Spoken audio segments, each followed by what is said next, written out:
I've never really talked about it before, but something strange happened to me when I was younger. I pushed it to the back of my mind, thinking it must have just been some kind of trick of my overreactive imagination. But recent events have made me begin to question myself.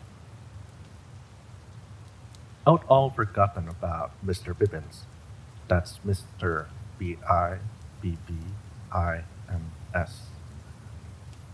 Back when I was four, like most kids my age, I had an imaginary friend. In my case, it was Mr. Bibbins. Even now, my memory of him is hazy, but from what I remember, he was a giant, adult sized pink and blue spotted bunny. His face was more human looking than rabbit looking, but it was pleasant enough that I didn't mind. He only ever appeared at night, after my parents had put me to bed and turned out the lights. I would sit up in bed and wait until I could hear the faint knocking on my window, pulling back the curtain to see Mr. Bibbins there, a large silly grin plastered across his face. I would open the window and he would clamber through, falling to the floor, causing me to burst into fits of laughter.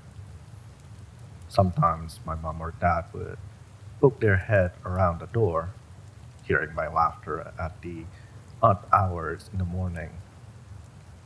Mr. Bibbins would hide under the bed, out of sight, and I would pretend to be asleep under my covers until they closed the door and went away. We'd play together for most of the night until I could barely keep my eyes open. Then he would pick me up and tuck me into my bed, gently kissing me on my forehead before clumsily leaving again through the window, giving one last, larger than life wave.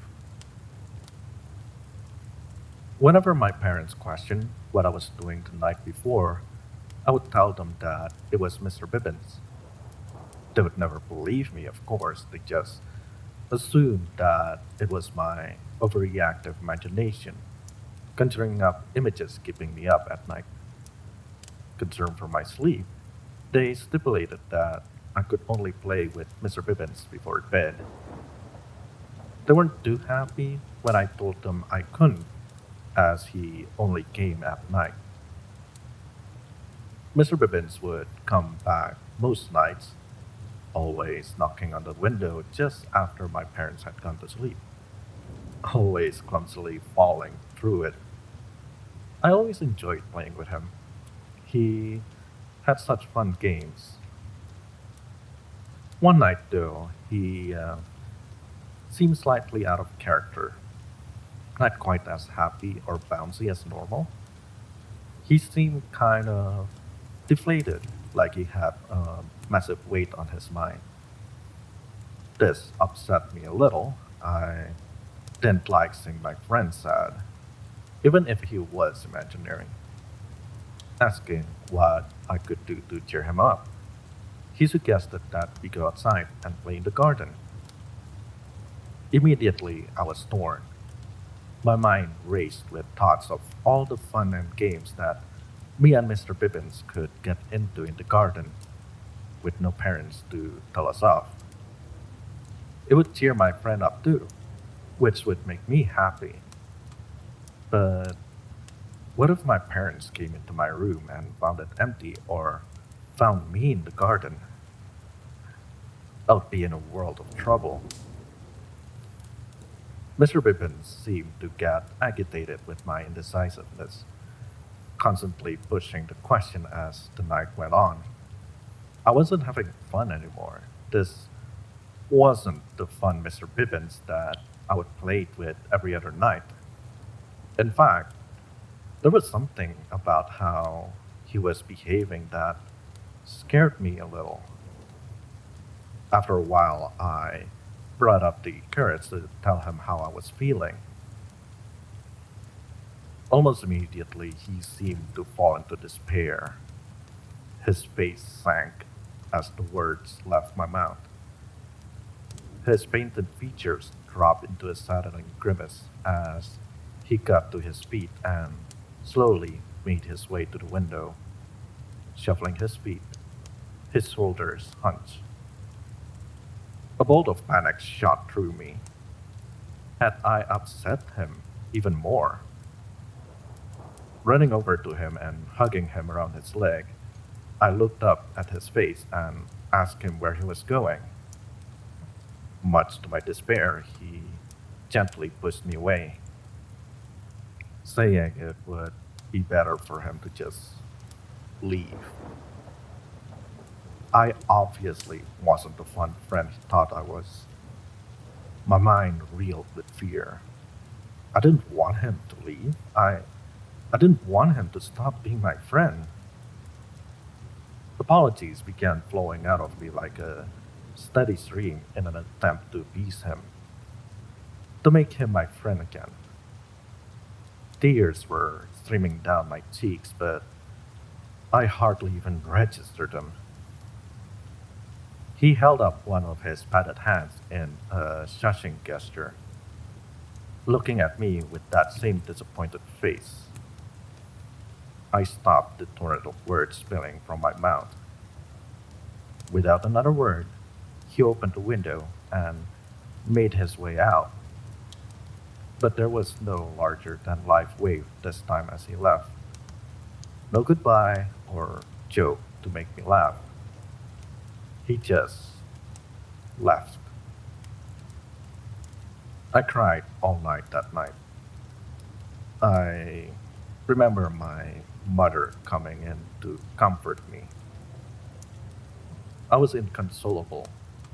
My best friend had left. I forced him away.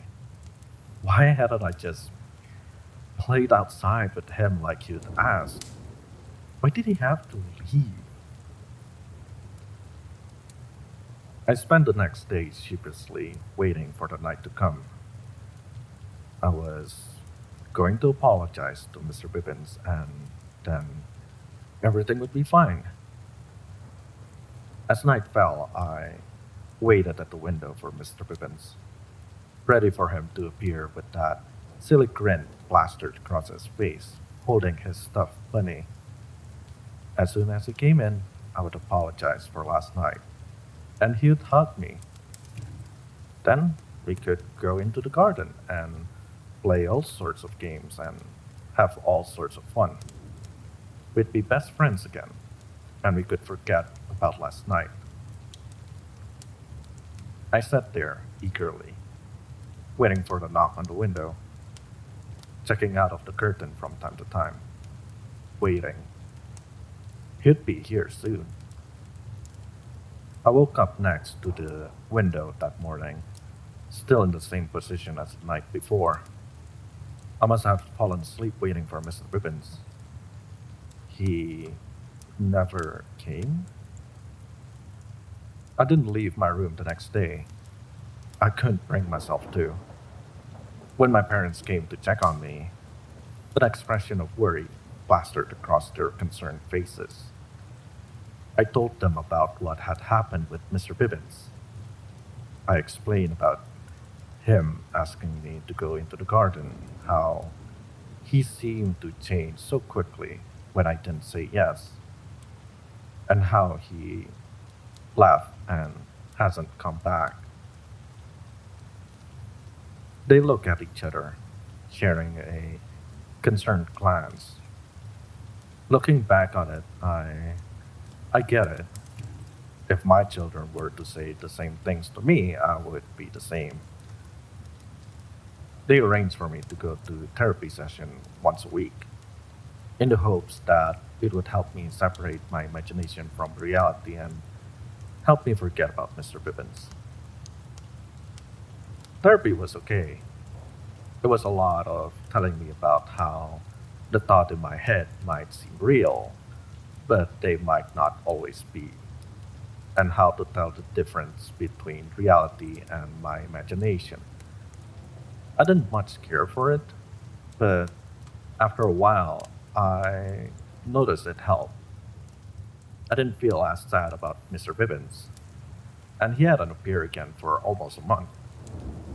I was beginning to go about my life like normal. When my parents turned out the light at bedtime, I went to sleep rather than whiling away the hours playing games with Mr. Bibbins. Everything was fine until one night about a couple of years later. Shortly after my 7th birthday, I awoke to an odd tapping at my window. I checked the rocket ship alarm clock on my bedside table. It was 11 p.m. The tapping came in small, spaced out raps, a gentle ticking on the window. I made my way out of bed and across the room. An odd sense of unease gnawing at me. The sound persisted, a gentle tap, tap, tap. Gingerly, I pulled back the curtains, unsure of what was waiting for me on the other side. There was nothing there. The window showing me the streets below. The window showing me the street below. I looked around to see if there was anything that could possibly be making that noise. The street outside was quiet and still. The only source of illumination was the orange glow of the streetlights. My eyes scanned back and forth, adjusting to the lighting outside, sweeping across the pavement until I saw it. There, just below the window, standing on my front lawn, was a large pink and blue spotted bunny with a human face, holding a small bunny rabbit toy, Mr. Bibbins. He he couldn't be there. He he wasn't real.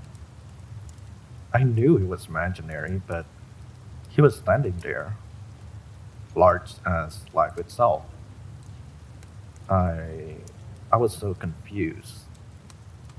An odd sense of fear worked its way along my spine. Was I going mad?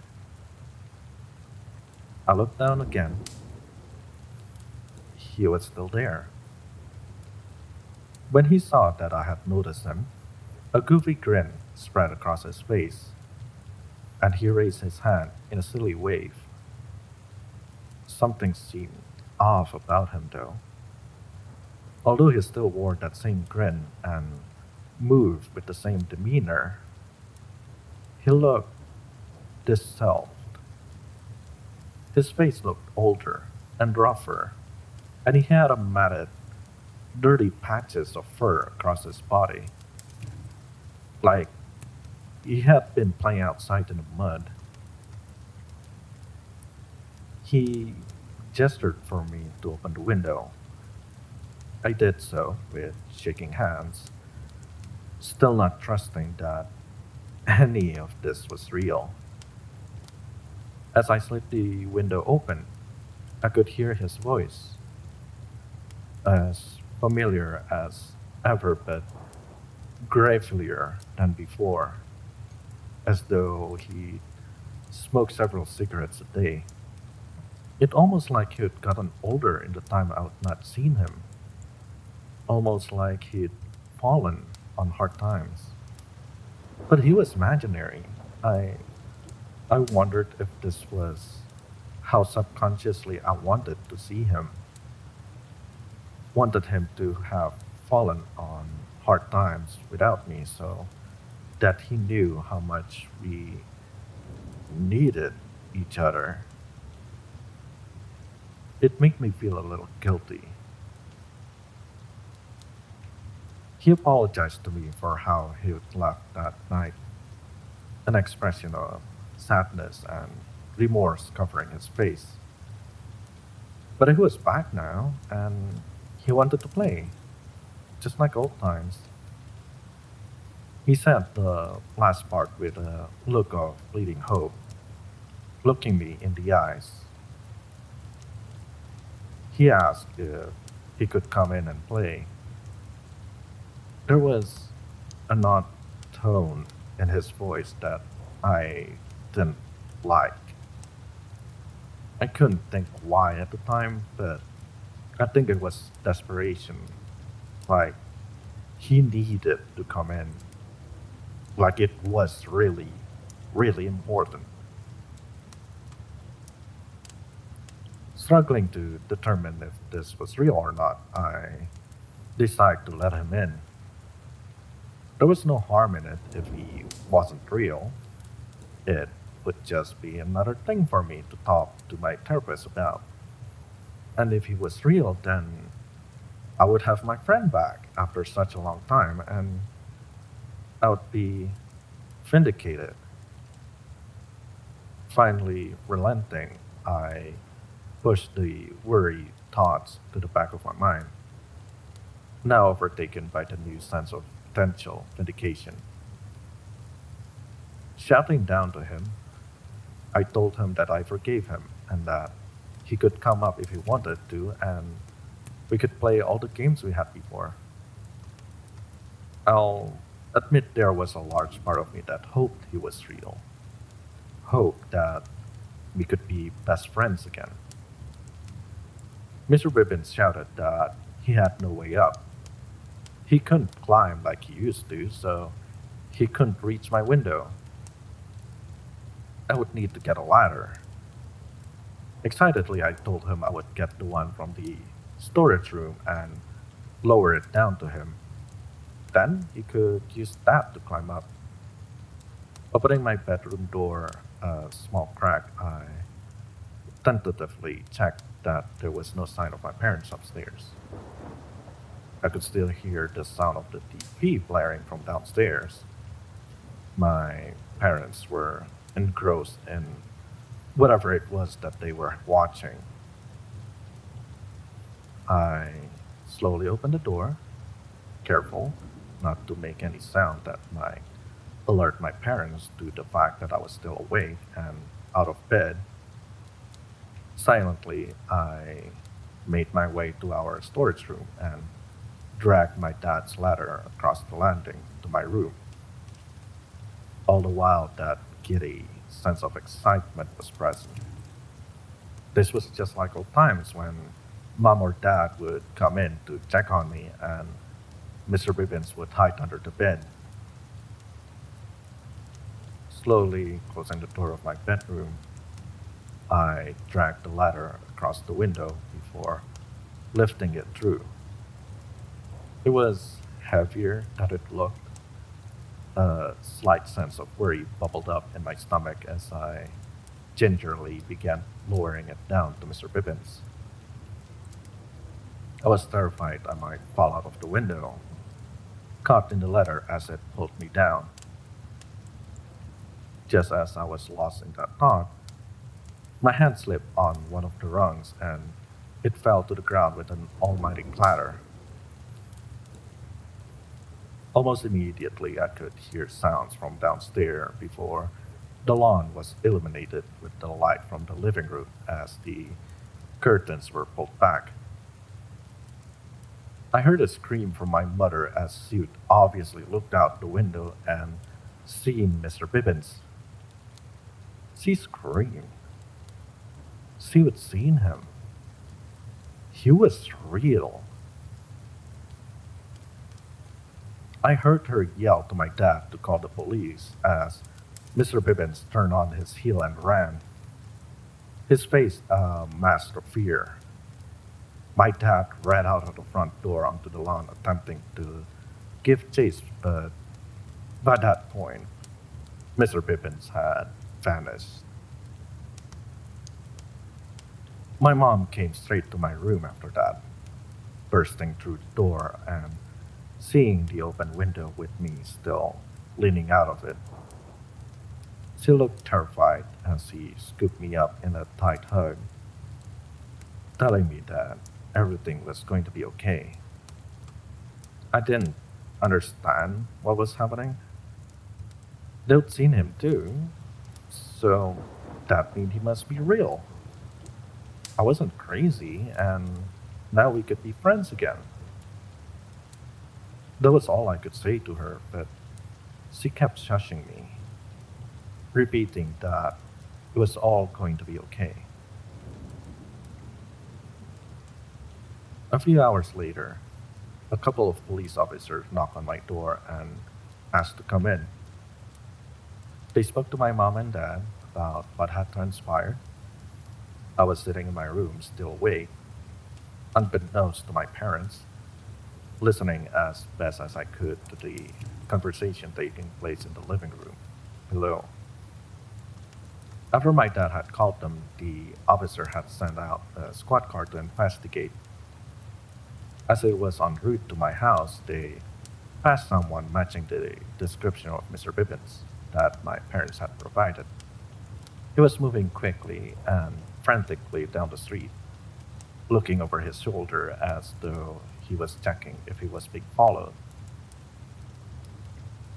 When he noticed the police car, he attempted to flee through the gardens of some of the nearby houses, jumping over the fences that separated them. The officer gave chase and ultimately they caught him and arrested him. I I was perplexed. Why had they arrested him? He was just coming to apologize to me so that we could be friends again. He'd obviously fled when my parents opened the curtains as he was scared. I'm sure if they gave him a chance, they would see how fun he actually was. The officers went on to explain to my parents that Mr. Bibbins was actually a 40-year-old man by the name of Kurt Jonas. He'd been known to the police for a while and was being investigated for several child disappearances over the past several years. Each of the children's parents always mentioned their child talking about their imaginary friends in the weeks before their disappearance. A bunny who was tall as a man and had a human face, who was covered in pink and blue fur.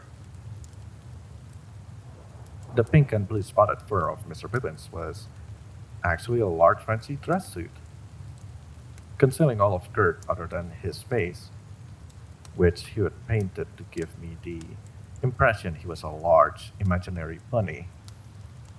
He would use the costume to win the trust of the children, posing as an imaginary friend before they vanished. When the officers searched his suit, they found something. At the time, I didn't know what it was, but now it makes my blood run cold. Zip ties and a syringe of midazolam, the anesthetic used to knock people unconscious for operations. Thinking of what would happen if I hadn't dropped the ladder, if he would manage to climb in without my parents knowing, causes me to have heart palpitations even now. I I doubt I would be writing this to you today. Kurt was jailed and found guilty of several offenses, including kidnapping, grooming, and child endangerment. The amount of time they gave him meant he wouldn't see the outside world for the rest of his natural life. Years of therapy helped me to finally forget about Mr. Bibbins, or Kurt, and move on with my life. As I say, it's only been recently that these memories have begun to surface again. I've been having a stressful time at work and at home, which in itself isn't something out of the ordinary. I think it was because of that I kept seeing those odd pink and blue furry patches, always obscured by something, sticking out just behind a wall or poking out from a doorway. I brushed these off as visual migraines from the streets. But the other day, something happened that brought all of these memories flying back to the forefront of my mind. I was cooking dinner, my children playing in the next room across from me, when I heard the doorbell ring. Other than it being a bit out of the ordinary for that time, I wasn't expecting anyone. I didn't suspect anything off. I opened the door and was presented with nothing. There was no one standing at the other side of the door, no one that would have pressed the bell. There was no one in the street either. It was silent all but for the chirping of the birds settling in their nests. I assume it was some of the local kids playing knock door dash or something similar. As I went to step out and get a better view of the street, my foot brushed against something that had been placed on the doorstep. Looking down, I had to catch myself, my strength leaving me. There, on the doorstep, was a stuffed toy. It looked exactly like the one that Mr. Bibbins used to carry around with him whenever he visited me. I crouched down and picked it up, noticing a small note pinned to its front. Turning the toy to better read the note, it contained only the following words: "See you soon."